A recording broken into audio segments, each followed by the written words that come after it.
Shall I give you a summary before we start? Go on then. Right, so we've done Calpe videos, Calpe versus Mallorca. We're now having a quick look at Lee's training in the lead up to the Outlaw Sprint. I've got a discount code for Outlaw events in the description down below. Now, I'm not a coach, however, I do vaguely plan at some point in the future to do some form of coaching, I think. So this isn't me saying, Lee, I'm going to plan out your training for you, but I think what I'll be doing is just trying to draw upon years of mistakes and giving you any input I can into your lead up to your first triathlon, because I've done a few. So go on then, give us the overview. I think the vague plan really for me is I'm trying to swim twice a week at the minute. Definitely Thursday evenings, and then either a Saturday I've been doing or a Tuesday. I wouldn't ideally like to swim back to back because I've got a bit of a shoulder thing going on, but at the minute I'm managing to keep it at bay, just swimming twice a week, so that's working for me. With the running, I'm aiming to do around 10 miles a week, and that's either split into 2 or 3 runs depending on time commitments. And say if I backed off the mileage a little bit, I might look to do a bit more intensity. I'm doing brick runs where possible. I have to sort of work around childcare a little bit, so I have my kids every other weekend, and the weekends when I don't are obviously a lot more available for me to train.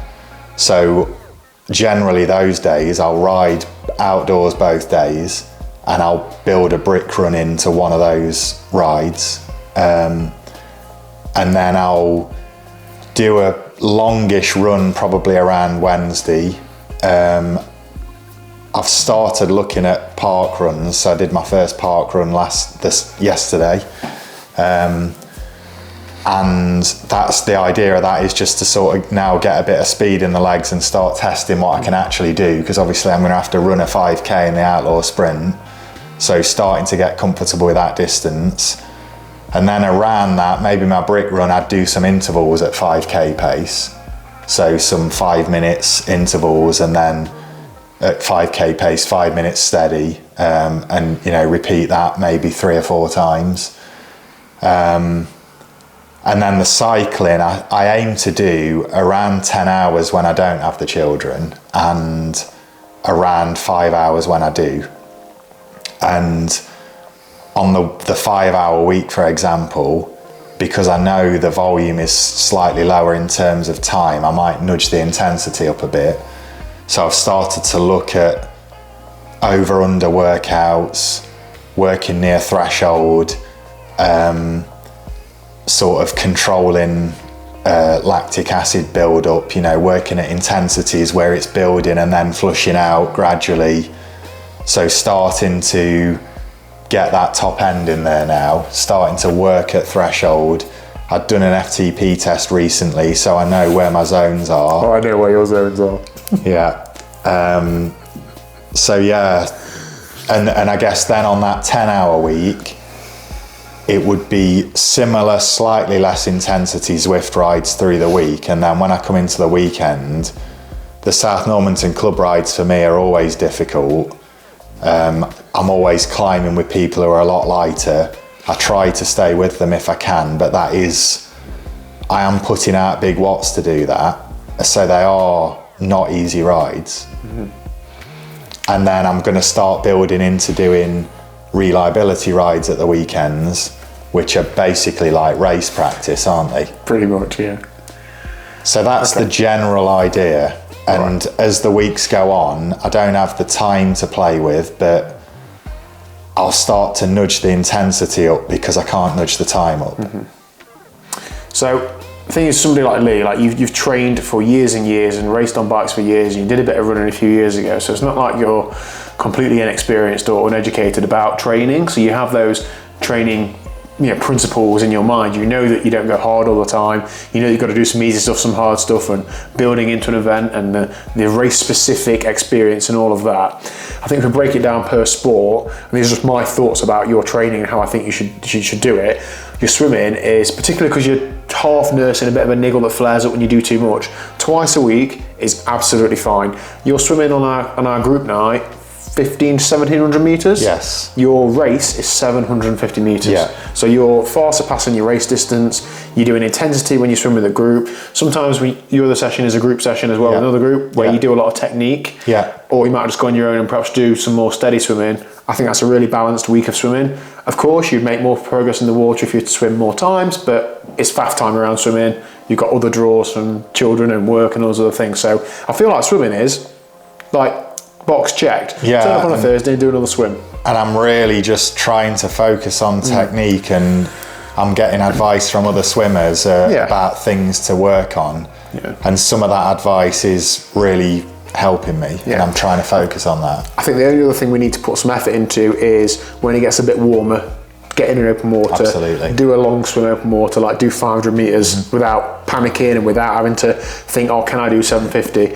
But we'll do that when we get a bit closer to the event, and that will replace your Saturday swim. We might go for an open water swim at Lavender Patch on a Saturday morning or something. Yeah, and I do appreciate the things that Ash does with us on a Thursday. Yeah. You know, like sighting and things like that, and we're going to have a wetsuit night this coming Thursday. All of that is just vital for me because he's telling me things I don't know. Yeah. Sometimes I've done those things and I sit there and I think, oh, this is a waste of time, I should be doing intervals. But then when I've gone and swam open water or gone to do a race and I haven't done much open water, I'm thinking, I'm so glad that I spent that time doing that because it does genuinely pay off. So swimming, no worries at all. Cycling, you ride easy sometimes, you ride hard sometimes, you do what volume you can, 5 hours on some weeks where you're busy, 10, 12 hours on weeks when you're not. You know what it's like when the weather starts picking up, we'll be out for longer in the week and the club ride gets a bit longer. So I think that will naturally increase. There's no worry that you can't cycle 20 kilometers, so you're going to be absolutely fine, but you just start thinking about that TT bike specific work closer to, like, when was the last time you rode TT position? Like last year? I did a little bit on Zwift a couple of nights ago. However, I don't really like riding TT position on the turbo trainer because it doesn't feel like it does on the road. Yeah. I am going to start, so my TT bike's going in for a service midweek and I'm having the front tub changed. Thanks Matt Bagshaw, you'll be pleased to know that because he's been pointing out how bad it's been like all last season. So that's getting changed. And then as soon as they start the Ashford 5s at Matlock, I plan to ride out to those. You and me both, Do the 5 and then ride home again, and that'll be a good evening of training and a good evening of TT bike practice. Yeah, I think the bigger worry about the TT bike specifically isn't, oh, can I hold the position? Because you've done it for years, you know you can hold the position. It's being in that position and putting out that intensity. Like, you're going to be flying over 20k, so therefore you're going to be probably over threshold or threshold-ish. And that's a big effort to do to then get off and run as fast as you can. So that's the demands of doing some hard intervals on the TT bike in position to get yourself used to that because you haven't done it for so long. It'll come back to you really quickly, I'm sure. Yeah, that is another consideration as well. I think whilst I might ride out to the Ashford 5s to get that practice on the TT bike, something else that I might do as well is do some other time trials that I drive to and have my trainers ready to run straight after the time trial. It's the biggest risk for me for injury, but you do need to do it a couple of times. We talk about the difference, don't we, between individual time trialing and when we've done team time trialing. Like team time trialing how we do it, it's so different in that on the front you're going so much harder than you would do normally. Then when you're in the line you're going loads easier versus an individual time trial. Even at the Ashford 5 is you're not going like there's a couple of bumps, but you're not going absolutely full gas because you know you're doing this whole thing pushing the wind yourself. Whereas in team time trials sometimes you're like, right, for the next minute I'm going to empty the tank, give myself a little bit left to get back on the back and then hope I recover in the next 2 minutes. And that's more of the effort that a sprint try is especially around home pier point. You're going to be able to go, right, this lake is like 2 miles long, so now I'm just going to pin it for 2 miles. And it's a different effort, isn't it? The running for me is the bit that I want to spend more time talking about because whether I'm just a bit risk adverse, I think the biggest risk you've got is injury through running. A sprint try is a fast effort, even no matter what pace you're running versus your steady running pace, it's a lot faster. When you're doing intervals and training and workouts and things, I don't think you need to be doing anything faster than your 5k pace. Maybe a little bit if you feel like you need to, but I just think that the risk far outweighs the benefit. you think your 5K time is probably going to be around 20 minutes or so at the minute, maybe. Yes. So that's 6.5 minute miling. Yes. You're shifting there. You've got good leg turnover speed. You're running pretty fast. I would base your fast intervals around that, and I wouldn't do anything. I wouldn't do a minute hard. I'd do probably 5 or 6 minute intervals. Maybe 1Ks as a lower limit. Yeah. You see lots of runners and triathletes doing 400 meter repeats and things, but they've probably been doing it years and years. And your weekly volume of 10 miles, some runners and triathletes watching this might think, oh, that's not very much. Yeah. But it's 3 times your race distance. Yeah. It is still sufficient, provided that you're not doing hard every session. And on the week that you're doing 5 hours on the bike, you might be able to get an extra run in and then knock it off the week after. Yeah, I mean, I have actually had a comment from someone who said, why are you training that much for a sprint try? But I actually think my training is pretty good. And let's not forget as well, I might be training for a sprint triathlon, but I am going to be doing a lot more bike races than I am swimming and running races. Yeah. So it is weighted towards cycling. For many events, and I feel like specifically in the triathlon world, training up to an event, you never do the race distance until the race, other than in sprint tries. So like even a 70.3 or a full Ironman, I feel like, certainly how I did it, you build up and you know you're there or thereabouts, so you might do a day where you swim the distance and bike the distance but run 10K instead of 20K. And then the race day is the day where you're like, right, can I do this distance? Whereas because a sprint try is a lot more manageable, you'll have done the distances many times. It's a different method of training. Well, yeah, I mean, I only really can compare to cycling, but I imagine maybe an Ironman is similar to doing a 12-hour time trial on the bike. Well, leading up to a 12-hour time trial, I've never done any 12-hour rides. You know, that it's just not what you do, is it? So we've spoken a bit about parkruns, haven't we, using them for a time trial. I think that's got some value to it, and it's got some value to going through that race day procedure. You know what it's like the first time you pin a number on the season, and you're still like, oh, rushing and toilet and all that panic. So yeah, before yesterday's parkrun, I was an absolute bag of nerves. I was so scared. I didn't know what I had in the tank. I really thought, you know, what if I start running and I can't do it? And you know, having that one under my belt, I now have a lot more confidence, and I feel like going into the park run next weekend, I feel like I can turn up and put in a real good performance. And I'm sort of excited because I am a racer, I am competitive, and having all those people around me, especially the fast runners near the sharp end, that helps me. You know, I want to get on a wheel, I want to run on someone's shoulder, you know, I want to sort of, have someone push me. Something I did quite a while was, if I'm doing a brick session, I'd only do one of them hard. So it'd be an easy ride into a hard run, or a hard ride into an easy run. And I find that just help manage the training volume and intensity so that you can keep training day after day.